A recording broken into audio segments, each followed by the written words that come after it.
Alrighty, here we go. Here's our one and only graph of a variation of the tangent function.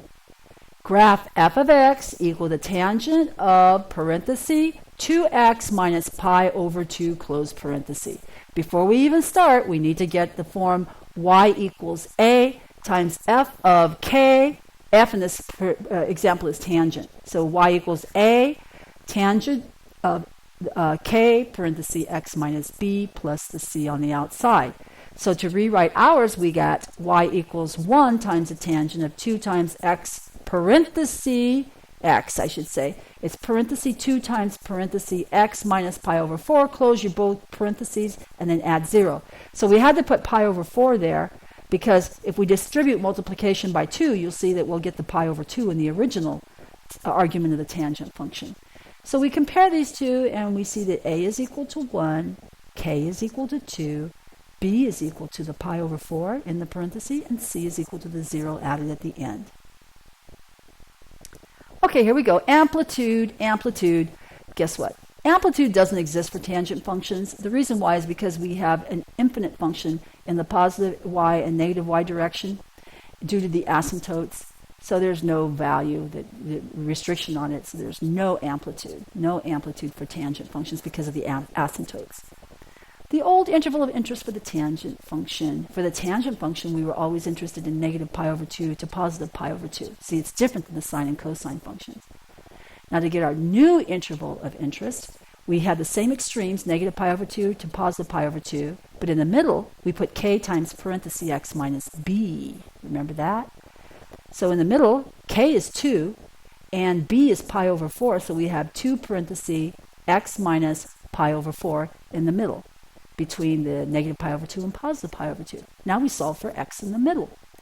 So we first get rid of the 2 by dividing all three regions by 2, and then we add pi over 4 to all three regions, and we end up with 0 less than or equal to x less than or equal to pi over 2. That's our new interval of interest. We'll use that to answer part 3.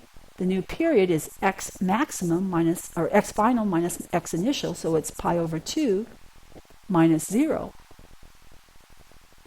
Pi over 2 minus 0 equals pi over 2. So our new period is only pi over 2 units long for this new function, and we're only interested in the value 0 to the value pi over 2. Now our old key points for tangent. The x key points, the first one, and then from that we're going to get our new key points. So back over here to the left, the x and the y values for tangent of x. The first x coordinate, let's see, is negative pi over 2, and the y partner, well, we only look at negative pi over 2 from the right side. The y value is going to negative infinity because there's an asymptote there. Negative pi over 4 has a y partner negative 1, and 0 has a y partner 0. Pi over 4 has a y partner 1, and pi over 2 from the negative side has a y partner approaching positive infinity at that asymptote. Okay, now let's develop the new key points using the old key points. We know that the, let's see here, the new key points will equal the new x values equal the old x values divided by k plus b. So x new equals x old divided by k, and then plus b on the outside. And that is the same as x old over 2 plus pi over 4. All right? And then the y news are a times y old plus c. Okay, so for the x values, we have x new equals x old divided by 2, and then add pi over 4.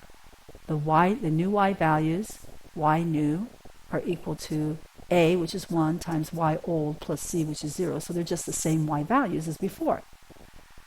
Okay, so take our first new or old y value, x value, negative pi over 2, multiply it by 1/2, which is the same as dividing by 2, and then add pi over 4, and that's going to give you 0. But we're just interested on the plus side because there's an asymptote there.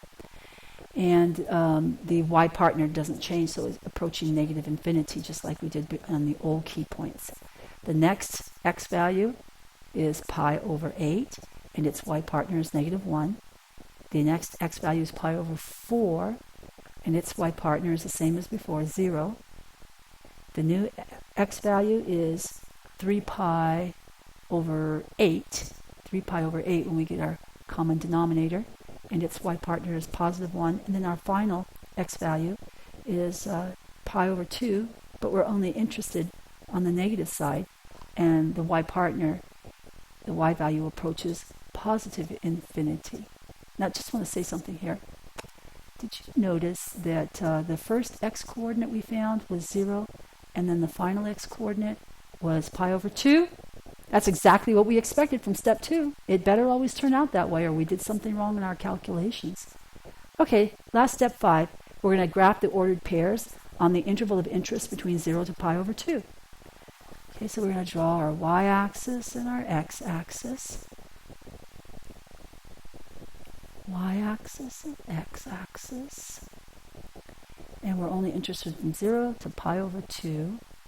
Now divide it into the 4 regions that we always divide it into. So divide it in half and then again in half. So let's see here. Vertical asymptote. We do have a vertical asymptote at 0, and we have a vertical asymptote at pi over 2. Now you know why we knew that.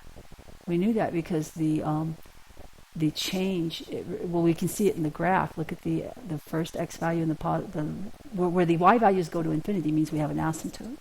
Okay, so we divvy up this place into 1, 2, 3, 4 different pieces, and then we draw our zeros, and we draw our points, our ordered pairs, and we draw our smooth graph. You see how at x equals 0, the y partner goes to negative infinity, while when x equals pi over 2, the y partner goes up to positive infinity at those asymptotes. And we're finished.